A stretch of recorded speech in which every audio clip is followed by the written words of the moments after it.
Hello, beautiful friends. Let's talk about something that's often called the truth teller of aging your neck. You can have glowing skin and bright eyes, but if your neck starts to sag, the mirror doesn't lie.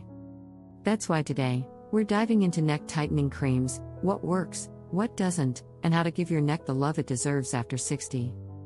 First, the truth: no cream is a miracle worker. But certain ingredients, like peptides, retinol, and hyaluronic acid, can improve firmness and hydration with consistent use. Massage is key. Don't just slap it on, take your time. Gentle upward strokes help stimulate circulation and fight gravity.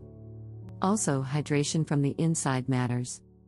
One of my favorites is the skin firming cream from avitasana.com.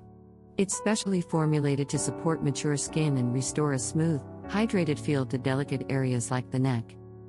Drink water, eat collagen-rich foods, and yes, consider skin-supporting supplements if needed. And remember, posture plays a role too. Looking down at your phone all day isn't doing your neck any favors. In this video, we broke down the top-rated creams, natural remedies, and daily habits that can help you feel more confident in your own skin, literally. Don't forget to like, comment, and subscribe for more senior style, wellness, and feel-good content.